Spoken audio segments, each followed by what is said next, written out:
ang mga kwento ng pag-ibig, kwento ng buhay at kwento ng pag-asa dito sa Barangay Love Stories. Love Stories.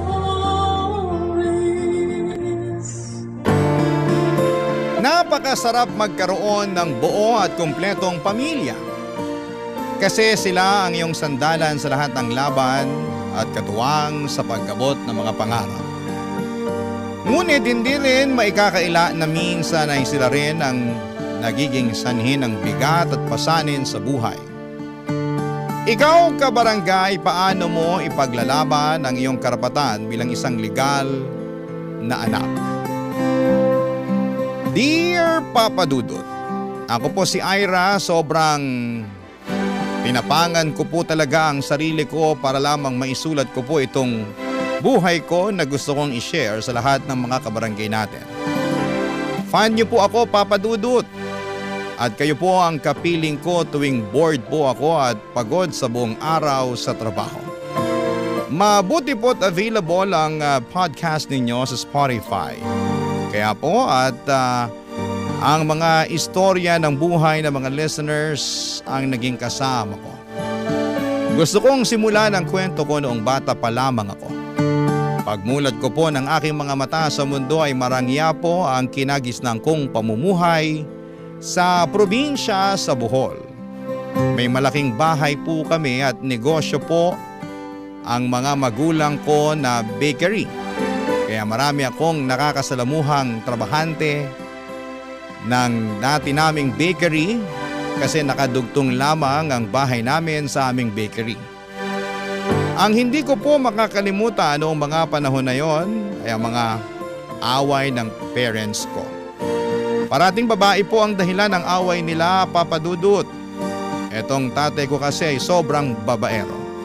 At halos lahat ng babaeng nagtatrabaho sa amin ay hindi niya pinapalampas. Kaya bata pa lamang po ako ay naintindihan ko na ang salitang kabit at malandi. At nagagalit ako sa mga babaeng mga malalandi. Nakita kong umiiyak si nanay at ang galit niya sa ginagawa ni tatay. Nakita ko ang takot niya na baka mawalan kami ng tatay ng kuya ko. Narinig ko rin minsan ang nanay ko na kausap ang lola ko na sobrang bata pa namin para mawala ng tatay. Siyempre takot din po ako, Papa Dudut. Mahal ko ang tatay ko at parati niya akong nilalambing kasi ako ang bunso. Naalala ko pa nga na tuwing nag-aaway kami ng kuya ko ay ako ang kanyang ipinagtatanggol kasi dapat raw akong intindihin. Kasi mas bata ako kaya inis ang kuya ko sa akin noon, Papa Dudut. Pero ang talagang nakakainis sa buhay namin ay ang mga babaeng malandi. Naalala ko na sinabunutan talaga ni nanay yung kasambahay namin na lumandi sa tatay ko. Matinding away talaga yon. Tapunan ng mga gamit at dito ko po naramdaman, kahit na 8 years old lamang ako noon, na hindi perfect ang aming pamilya. May negosyo man kami, nakakakain kami ng tama at naibibigay sa amin ang gusto naming laruan, ay hindi kami magiging peaceful kasi babaero ang tatay naming si Erwin, Papa Dudut.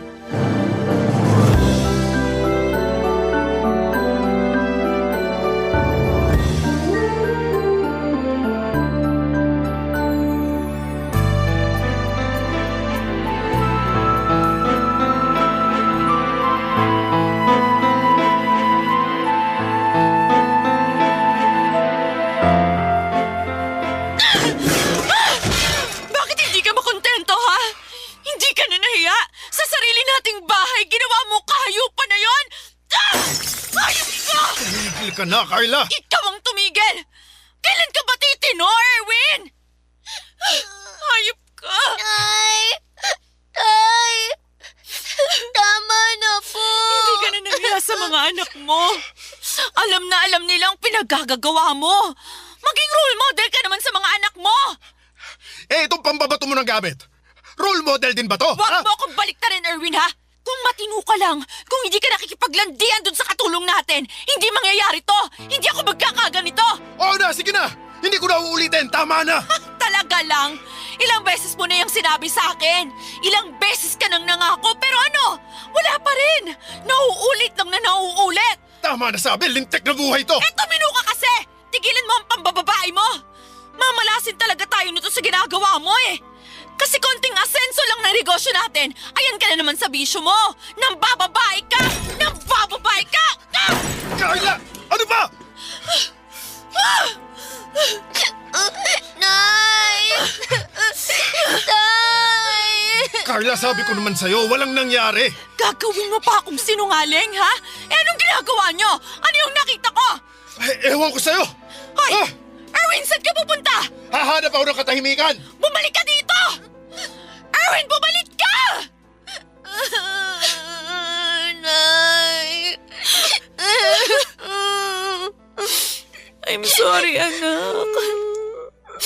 Dapat hindi mo narinig o nakita ang pag-aaway namin ng tatay mo eh. Hindi mo dapat maranasan to. Nay!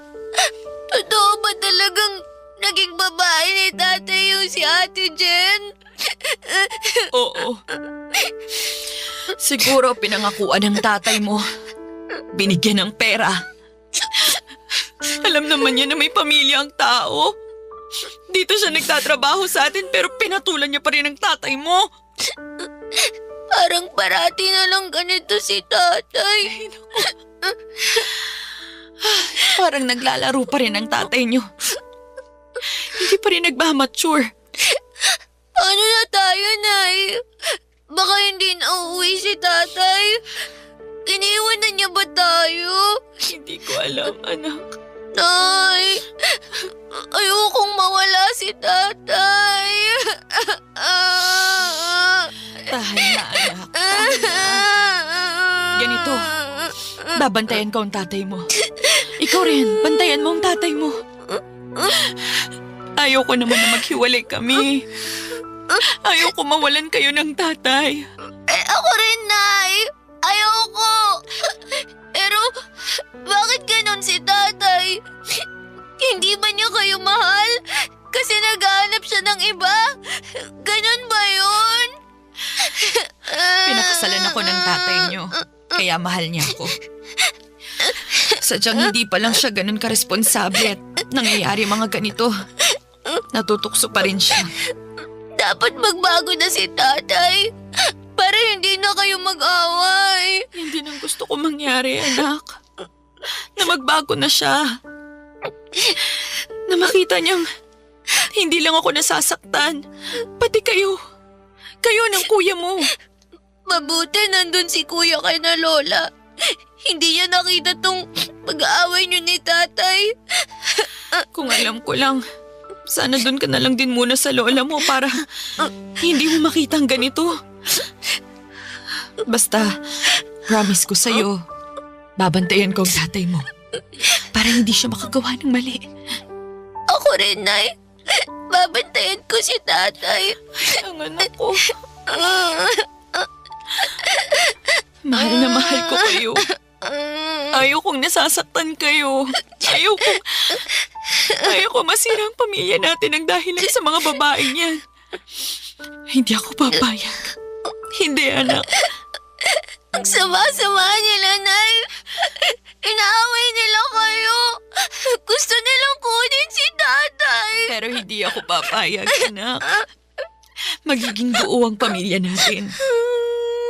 Hindi papayag si nanay na iwan tayo ng tatay niyo nang dahil lang sa babae.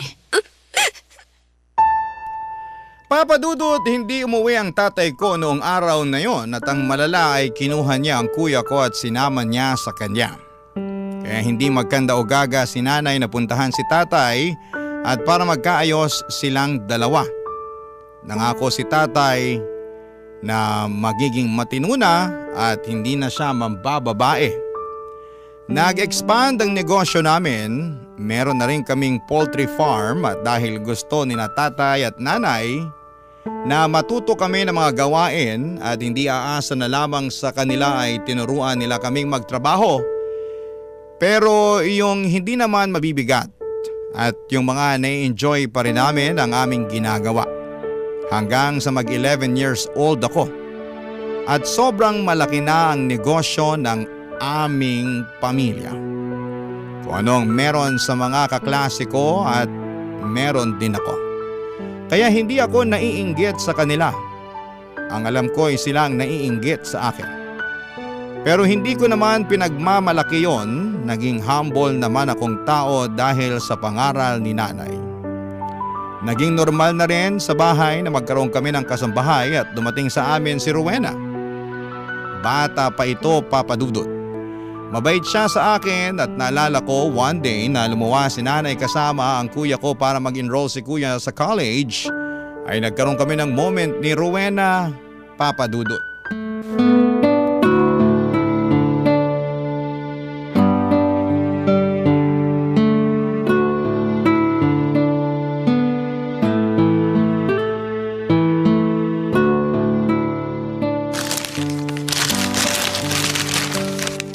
Ayan, kumain ka na. Salamat po, Ate Rowena. Alam kong gustong-gusto mong kumain yan. Pansin ko kasi na pinagbabawalan ka ng nanay mong kumain yan eh. Kasi po, junk food po eh. Masarap naman. Tsaka, wala siya dito. Ano, masarap, di ba? Opo. Like mo na ako? Yes naman po. Kahit bago ka pa lang po, mabait po kayo eh. Tsaka, pretty at sexy. Yes po. Tsaka, salamat po dito ah. Alam mo, ang yaman-yaman ninyo pero simpleng ganito sobrang saya mo na, no? Kasi po, mas healthy food po yung gusto ni Mama na kakainin namin. Kaya minsan lang ako nakakatikim nito. Pero hindi naman ako nagrereklamo eh. Kasi para naman sa kalusugan ko. Ay sus, ang sabihin mo, takot ka lang sa nanay mo. Hindi naman po. Di ba maldita siya? Hindi naman po. Kasi kapag wala naman kaming ginagawang masama, hindi naman niya kami minamalditahan. Tama lang naman po. Talaga ba? Opo, ate. Ay, ang ganda naman ng hikaw mo. Bigay ba yan ng tatay mo? Ang bongga, iba talaga kapag mayaman. Si nanay po ang nagbigay nito. Talaga? Materialistic palang nanay mo. Po? Wala. Ira, may itatanong ako ha? Ano po yun, ate? Paano kung maghihiwalay yung nanay at tatay mo? Kanino ka sasama? Ano po? Hindi po sila maghihiwalay, ate. Baka lang naman. Di natin alam. Naku, ayoko. Paano nga kung maghihiwalay talaga sila? Tapos kailangan mong mamili sa kanila. Kay nanay ako sasama. Talaga ba? Ayaw mo sa tatay mo? Ayaw kong iwan kami ni tatay. Hindi maghihiwalay sina nanay at tatay, ate. Binabawi ko yung sinabi ko. Wala akong mapili sa kanila kasi hindi sila maghihiwalay. Si nanay, dumating na siya. Ay, sandali. Akin na muna yung junk food, baka pagalitan pa ako. Tsaka wag mong sabihin sa nanay mo na tinanong kita tungkol dun sa hiwalayan, ha? Sige po, ate. Ay, nakakapagod ang biyahe. Nanay! Namiss mo ba ang nanay? Siyempre naman po. Pati si kuya. Ay, nako. Nagpaiwan na ang kuya mo sa Cebu para masanay siya doon. Kapag magka-college ka na, doon ka rin sa school ng kuya mo. Sandali. Bakit? Parang ang dumi naman ng bahay. Rowena? Ma'am? Rowena, hindi mo ba nilinis to? May iba po kasing inutos si sir eh. Pero lilinisan ko po, ma'am, bago po ang huling araw ko dito sa inyo bukas. Aalis na kayo, Ate Rowena? Oo, Ira. Bakit po? Gusto po ng magulang ko na magtrabaho ko sa Maynila eh. Totoo ba yun? Opo, ma'am. Sige po, lilinisan ko na po ang bahay. Excuse me po. Sa mura kong kaisipan, Papa Dudut, ay binaliwala ko yung tanong ni Rowena sa akin tungkol sa kung saan ako sasama kung maghiwalay ang mga magulang ko. Pero may laman pala talaga ang katanungan na yon. Matapos siyang umalis sa amin ay naging iba ang takbo ng buhay namin. Iniwan na pala kami ni tatay at sumama siya kay Rowena. Sobrang nagulat ako sa mga pangyayari, Papa Dudut. Hindi sila nag-away ni na tatay at nanay at kusa na lamang hindi bumalik si tatay nang magpaalam siya kay nanay na may pupuntahan lang conference para sa lalong ikakaunlad ng negosyo namin. Pero hindi na siya bumalik. Nabalita na lang namin sa mga bulong-bulungan na kasama ni tatay si Rowena. Iniwan na kami ni tatay. Sobrang stress para sa amin ang lahat. Pati si kuya ay sobrang naapektuhan dahil hindi naging maganda ang pag-aaral niya. Apektado kaming lahat sa mga pangyayari.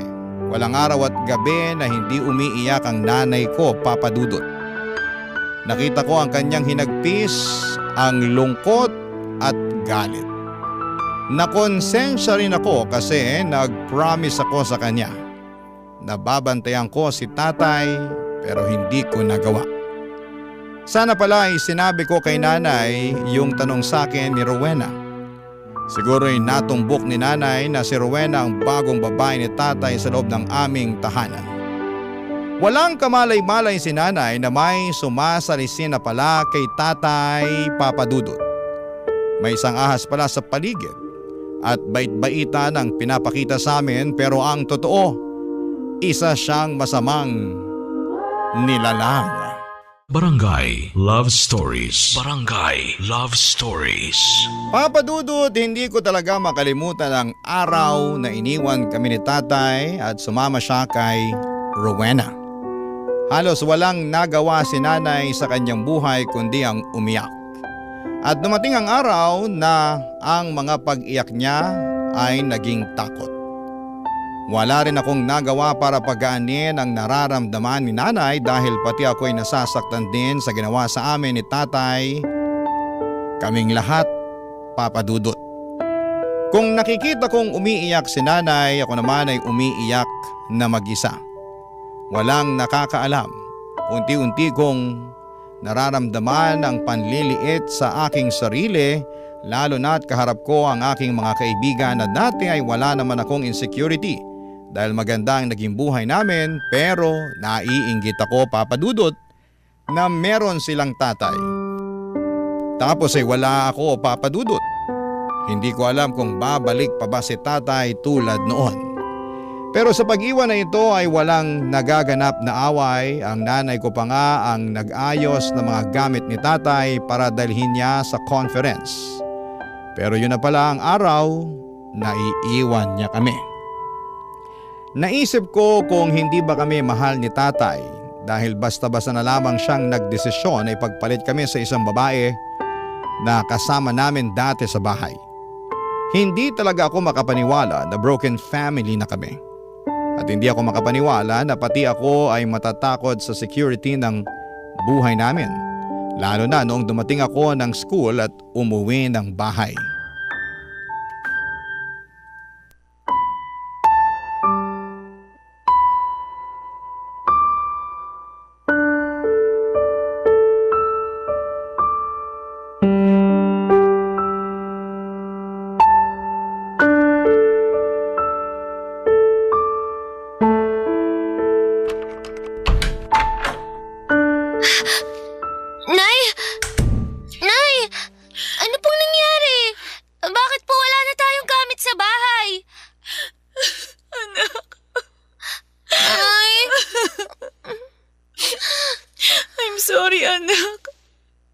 Kailangan kasi ilagay muna ang mga gamit natin sa bahay ng lola mo kasi baka kunin ng bangko.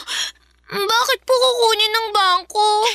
Anak, bago kasi umalis ang tatay mo, umutang siya sa bangko. Hindi ba lumipat tayo dito? Umupa lang tayo dito kasi yung dating tinitirhan natin, binenta namin ng tatay mo para gamitin sa negosyo ang pera. Hindi naging sapat, anak eh. Kaya kailangan pa naming umutang sa bangko para mapa-expand yun. Hindi ba po? Marami ring umutang sa inyo. Baka pwede niyo po silang singilin. Ay, Diyos ko. Nung lumapit sila, sobrang nagmamakaawa. Pero ngayong sinisingil ko sila, ayun, sila pa ang galit. Nay, Ayoko po ng ganito. Bakit po tayo naging ganito? Bakit po tayo pinabayaan ni tatay? Bakit niya tayo pinagpalit dun sa babaeng yun? Hindi ko alam. Nakausap ko ang lolo Dennis mo. Tatay ng tatay mo. Pumunta doon ang tatay mo sa bahay nila kasama ang babaeng yun. Balak ng tatay mo na doon patirahin yung kabit niya at itagong lahat. Pero hindi pumayag ang lolo Dennis mo. Ang alam ko, balak daw sanang gawing dalawa ang pamilya niya. Walang niya talaga siya. Hindi pa rin siya nagtanda. Ang sama-sama ni tatay. At ang sama-sama ng Rowena na yun. Anak, basta, ipapangako ko sa iyo at sa kuya mo. Aalagaan ko kayo. Ako rin, Nay. Aalagaan din kita. Kami ni Kuya. Kaya mag-aaral talaga ako para ako nang mag-aalaga sa inyo sa future. Hindi namin kayo iiwan ni Kuya. Thank you, Ira. Thank you, anak. Nay, pati po TV wala na tayo. Sorry, anak. Kailangan ko ring ipadala eh. Paano na ako? Paano na ako makakapanood ng cartoons? Pwede bang kahit yung TV, ibabalik lang dito, Nay? Anak, paano nga kung pumunta yung mga pulis at tuluyan ng kunin pati ang TV mo? Ayoko po. Sige po, Nay. Sa kapitbahay na lang ako makikinood. I'm sorry, anak. Nay, mahirap na po ba talaga tayo? Sabi kasi nila na magiging mahirap na tayo kasi wala na si tatay. Hindi ako naniniwala sa kanila kasi magaling ka naman eh. Tsaka hindi ka maldita. Kanino mo naman narinig yan? Kay Aling Christine po. Ako, chismosa talagang babaeng yun. Ang sabihin mo, galit siya sa akin kasi hindi ko pinautang. Ano naman ang pambayad niya? Wala naman siyang trabaho kasi pagchichismis lang ang inaatupag niya. Ay naku, sanay na ako masabihan na maldita. Hindi na mahamansin. Marami akong trabaho. Kailangan kong tutukan ang negosyo natin noon. Alam ko po, Nay. Parati nga po kayong nagpupuyat eh. Para lang po sa negosyo natin. Na ngayon, wala na.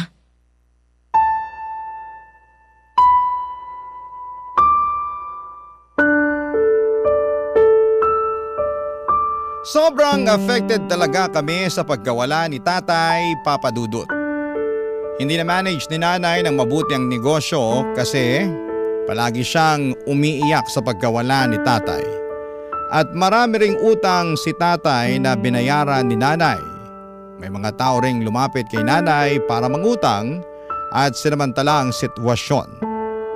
Ang kuya ko naman ay hindi naging maayos ang pag-aaral at palipat-lipat ng kurso hanggang sa sinabi niya sa nanay namin na hindi na siya makapag-focus dahil galit siya sa ginawa ng tatay namin. Ang naging escape ni kuya ay ang kanyang mga kabarkada. Ako naman ay dumaan din sa depression pero kinimkim ko lamang. Ibang naging diversion ko sa lahat ng ito. Ginalingan ko ang pag-aaral, naging honor student ako at sa paraan na ito ay hindi ko man lang maramdaman na wala na akong tatay pero tuwing nakakakita ako ng classmate na sinusundo ng kanilang tatay kasama ang kanilang tatay ay sobra kong naawa sa aking kalagayan. Hindi maiaalis sa dibdib ko ang galit kay Rowena. Inagaw niya ang buhay na para sa amin. Pinagkaitan niya ako ng tatay sa aking paglaki. Nakagraduate ako ng high school, Papa Dudut, pero hindi na ako kayang paaralin ni Nanay dahil wala na kaming negosyo. Wala na kaming pera. Kaya huminto na lamang ako for 2 years at nagbenta ng mga kakanin. Nag-ipon ako ng pera pero hindi pa rin sapat. Hanggang isang araw ay nag-message sa akin si tatay May 3310 ako noon kasi yung kaisa-isang lupa na nabili pala ni nanay noon ay binenta niya noong third year college ako para pangtustos sa college ni kuya, pero hindi pa rin naging maayos ang pag-aaral ni kuya. Nakausap ko po si tatay. Sabi niya sa akin na papag-aralin niya ako at kukunin. Pumayag naman si nanay kasi yon lang ang paraan para makapag-aral po ako. Kahit masakit ay pumayag na rin po akong tumira sa bahay ni tatay sa Mindanao kasama ang kabit niya at ang anak nila. Papa Dudut, napakahirap noon pero ginawa ko para makapag-aral.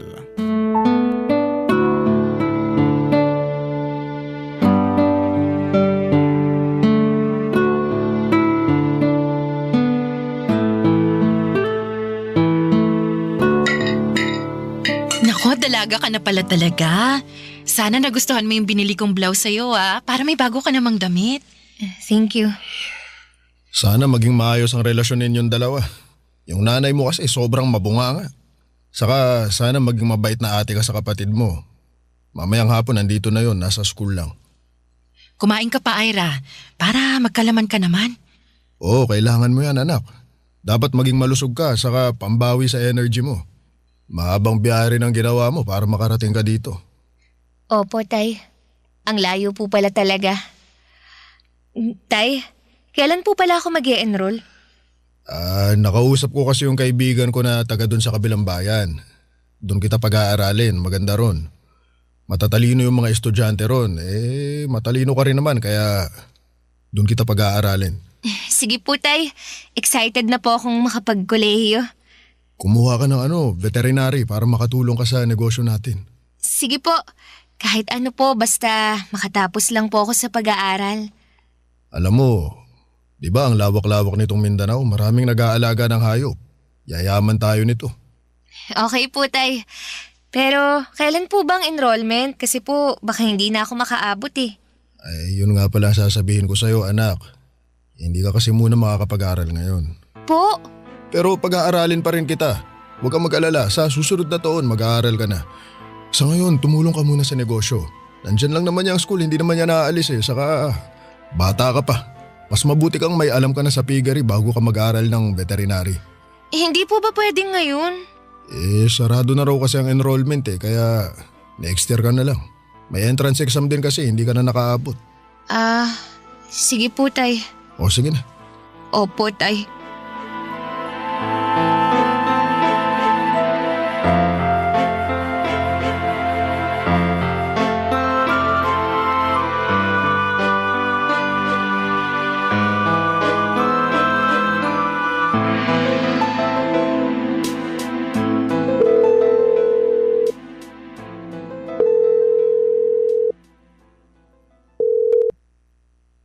Hello, anak? Nay, Anak, umiiyak ka ba? hindi po. Medyo pause lang po. Baka po sisipunin ako. Nako, kailangan mong uminom agad ng gamot. Ingatan mo ang sarili mo dyan, anak. Opo, Nay. Nakapag-enroll ka na ba? Opo. Sa susunod na linggo na po ang pasukan, Nay. Mabuti naman, anak. Mag-aral ka ng mabuti ha para makabalik ka na rito. Alam mo, miss na kita. Sorry anak ha, wala akong magawa. Pasensya na, hindi ko kayang pag-aralin ka. Kaya tuloy nandyan ka. Ano na nga palang itsura ng bruhang babaeng yan dyan? Ayun, mukha siyang balyena, Nay. Taba, ang lakas kumain. Kaya pala noon, binibigyan niya ako ng junk food. Gusto niya sigurong magaya ako sa kanya. Ay, naku. Basta, Nay, wag po kayong mag-alala sa akin. Kaya ko ang sarili ko. At kapag tapos na ako sa kurso ko, uuwi agad ako. Magsasama na tayo ulit. Yes, anak. Mag-iingat ka dyan, ha? Opo, Nay. Nay, tatawag po ako sa inyo bukas. Oo, sige, anak. Bye po. Bye, anak. I love you. I love you more, Nay.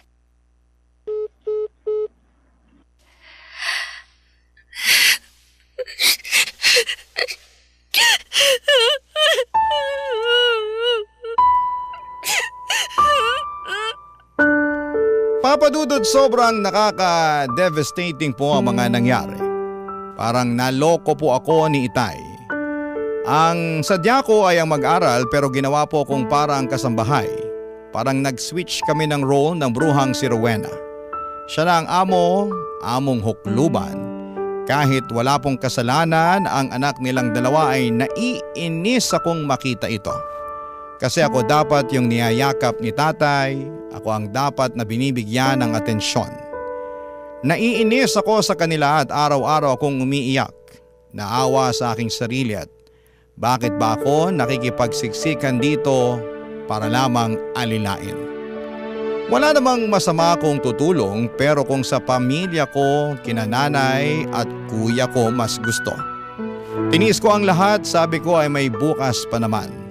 Makukuha ko rin ang inaasam kong tagumpay. Magkakadiploma din ako kapag makapag-aral ako at makapagtapos ng college.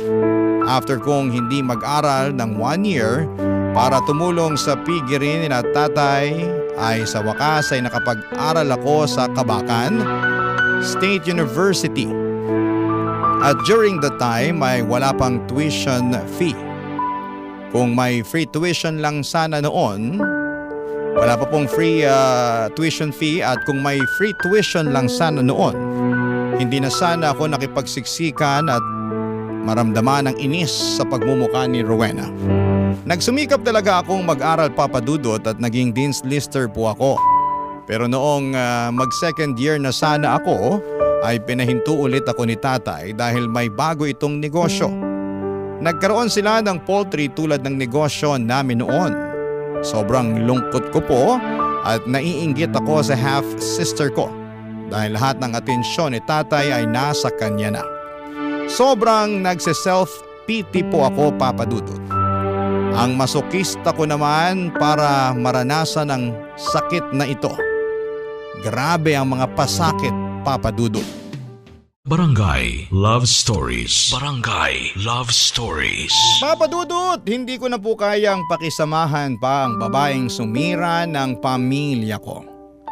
Ang sumira ng buhay ko. At ayaw kong mas lalo akong manliit sa sarili ko kung mananatili pa ako sa bahay nila. Kaya hindi na ako nakapagsinungaling kay nanay, Papadudot, at sinabi ko na sa kanya ang katotohanan. Rinig na rinig ko ang pag-iyak ni nanay, ang awa at sakit na maranasan ko ang ganito. Na ginagawa akong kasambahay, utusan ng sarili kong ama. Kaya naman pinadalhan ako ni nanay ng pera para gamitin kong pamasahe para makauwi ng Bohol, Papadudot. Naisip kong mag-vocational na lamang muna at pagsumikapan na mag-ipon para makatapos ng kurso. Ang nasa isipan ko na mga panahong yon ay ang makauwi at makawala na sa impyerno. Ayaw ko na araw-araw akong magsi-self-pity at magpapalimos ng pagmamahal sa tatay kong ramdam kong mas mahal niya ang bago niyang pamilya. Siguro nga ay may mga bagay na hindi ko hawak. Kailangan ko nang i-let go yung nais ko na sana'y itrato niya naman ako bilang isang anak. Na masaya siyang maaabot ko ang mga pangarap ko tulad ng ibang mga tatay na pinagsumikapan talaga nilang maitaguyod ang pag-aaral ng kanilang mga anak. Dahil may pera naman ako at alam kong uuwi na ako ay naglakas loob akong kumprontahin ng bruha, Papadudot.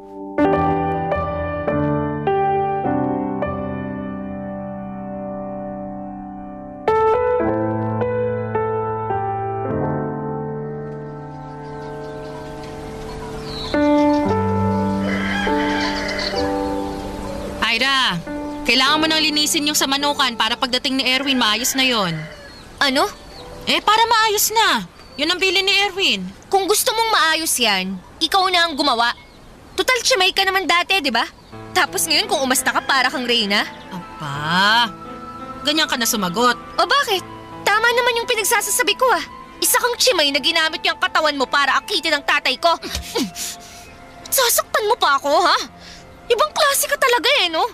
Sinira mo na nga ang pamilya ko. May gana ka pang manakit? Wala akong sinira. Bulag ka ba? O nagbubulag-bulagan? Sinira mo ang pamilya ko! Wala akong sinira kasi hindi naman kasal ang nanay mo kay Erwin. Ano? Oo, yun ang sabi ni Erwin sa akin. Hindi kasal ang nanay mo sa kanya. Hindi totoo yan! Eh yan ang totoo eh. Kaya ako sumama sa tatay mo kasi single naman siya. Alam mo, demonyo ka talagang ahas ka! Kung kasal man o hindi ang mga magulang ko, nakita mo naman na pamilya kami. May anak sila. Pero pinili mo pa rin sirain ang pamilya namin dahil ambisyosa ka. Kaya mong gawin ang kademonyohan na to dahil sa pera. Mahal ko si Erwin. Yun ang dahilan. Ohos ko! Yapa! Itiwan mo ako! Sinira mong lahat! Ano ginagawa niyo? Ira! Bitawan mo si Rowena! Ano ba? Tama na yan!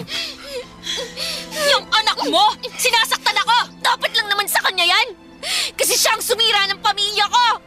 Demonyo ang babaeng yan! Demonyo ang pinili mo, Tay! Tama na. Hindi demonyo si Rowena. Kung uulitin mo pa yan, mananagot ka sa akin. Ano? Kakampihan mo siya? Demonyo naman talaga ang babaeng yan! Sinabi ko na tumigil ka. Ayun! Napatunayan ko kung anong klaseng tao ka, Tay! Makasarili ka! Siguro nga kasi hindi mo naman kami mahal ni Kuya. Ginawa mo akong utusan dito eh. Na dapat kinampanan mo lang yung responsibilidad mo sa akin. Pinapag-aral kita, Ira. Anong pinapaaral? Pinagtrabahuhan ko yon. Pinagsilbihan ko. Sana pala pumasok na lang akong katulong sa iba. Kasi yun naman ang pinapagawa mo sa akin eh. Kung talagang gusto mo akong makitang makuha ang pinapangarap ko, hindi ganito ang trato mo sa akin. Hindi ganito, Tay. Ilang taon mo akong iniwan. Tapos nangako ka pang pag-aaralin mo ko. Pero nilagay mo ako sa impyernong to. Ginawa mong miserable ang buhay ko. Ang buhay namin. Makasarili ka. Mabait si Rowena. Samantalang ang nanay mo... Sige! Langitin mo pa ang nanay ko. Kahit anong sabihin mo, hindi ako maniniwala sa'yo. Kasi nakikita ko naman ang lahat. Hindi ako bulag, Tay. Hindi mo nga ako tinatong anak dito eh. Ginawa mo akong utusan para sa inyo. Ira, para ito sa atin. Hindi! Para yan sa inyo! Napakasama mong ama! Wala akong kwenta!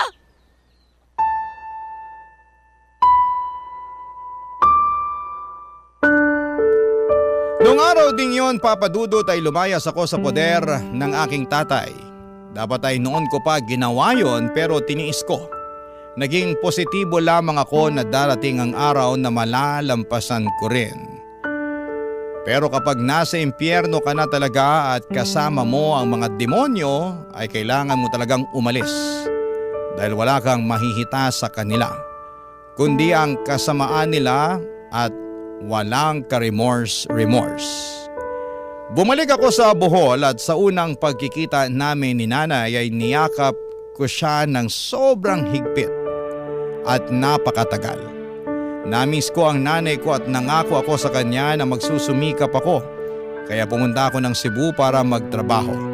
Naging sales lady ako at call center agent. Naging working student po ako. Pinag-aral ko ang sarili ko ng education. At sa awa ng Diyos ay nakapagtapos ako, Papa Dudut. Nakapasa rin po ako agad sa LET exam at nakapagturo sa public school. Nitong taon lang ay may nasagap po akong balita. Na-aksidente ang tatay kasama sina Rowena at ang half-sister ko. Nalaman kong namatay si tatay at ang half-sister ko. Samantalang si Rowena ay baldado na. Hindi nakakalakad dahil pinutulan ng paa.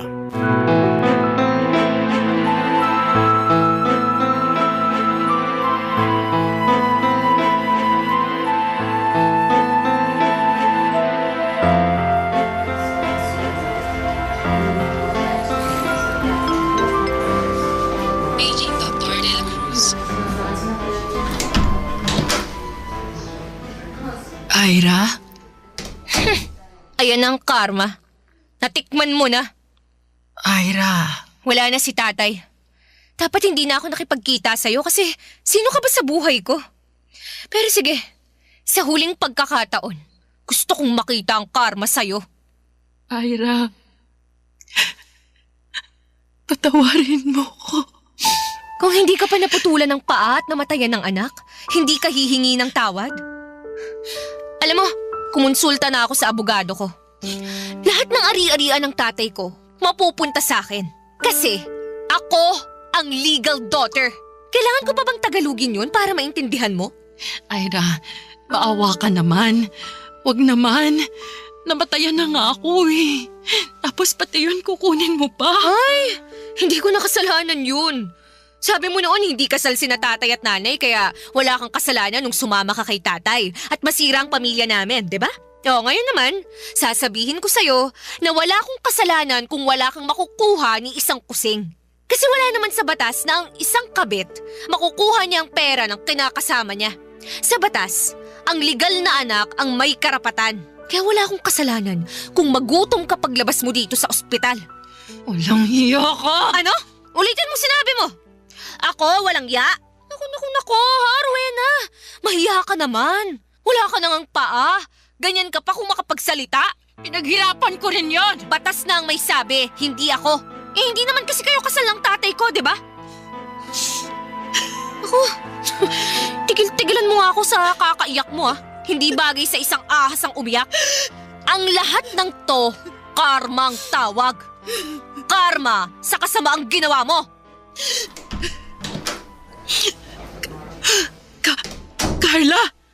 O ano? Nagulat ka? Carla! Carla, patawarin niyo ako. Patawad!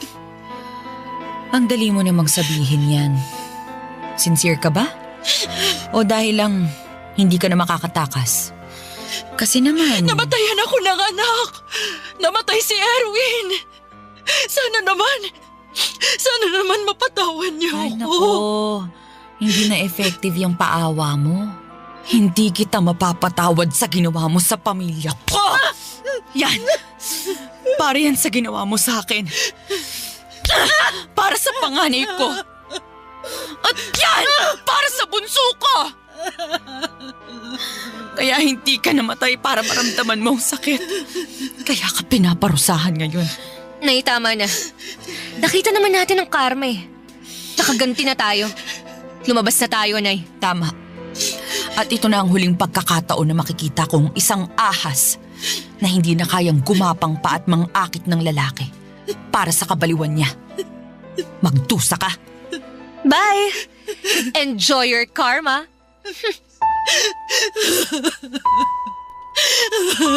Napaka-satisfying makita ang itsura at kalagayan niya, Papa Dudut. Alam kong hindi rin tama na masaya ka sa kamalasan ng iba, pero siguro naman ay exemption yung nangyari sa amin. Sa totoo lang ay nagdadalamhati ako nang mawala si tatay at syempre sa half-sister ko na nadamay sa aksidente. Parang teleserye lang ang mga nangyari at ang mundo ang gumawa ng paraan para makaganti ako sa sumira sa pamilya ko. Para malimutan ang lahat ay sinulat ko na ito ang mga nararamdaman ko at mga naging karanasan ko.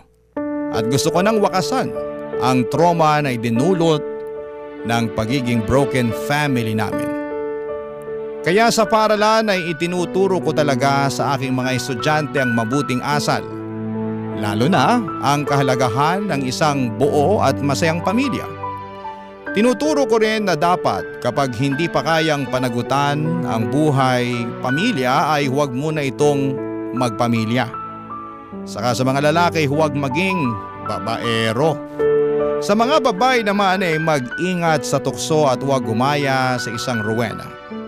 Sana'y walang nasisirang pamilya dahil lamang sa tukso. Sa ngayon ay sobrang happy po ako sa naging buhay ko at meron na po akong asawa at isang anak. Ramdam ko ang sobrang pagmamahal ng asawa ko at ang araw-araw na pagpapala na ibinibigay sa amin ng Diyos. Pinapaalala niya sa akin na hindi niya ako iiwan at hindi mararanasan ng anak namin ang naranasan ko. Sobrang binibigyan niya ako ng assurance na ako lang ang mamahalin niya, ang bubuo ng masaya at kumpletong pamilya. Pamilya na may takot sa Diyos. Ang focus po namin mag-asawa ngayon ay ang future ng aming anak. Gusto namin na maibigay sa kanya ang nararapat na kalinga at atensyon, ang nararapat na suporta. Ang nanay naman ay sa amin din nakatira. Meron po siyang maliit na panaderya. Ang kuya ko ay meron na rin pong bagong negosyong karinderya. Hindi na siya nakapagtapos ng pag-aaral pero nagsusumika po siyang mapagtapos niya ang kanyang 2 anak. Gusto ko lang kalimutan ang mga masasalimuot na mga nangyari sa buhay ko. At sana'y magkaroon na ako ng peace of mind. Ang inyong kapuso at kabarangay forever, Ira. Kwentuhan naman tayo dito sa comment section.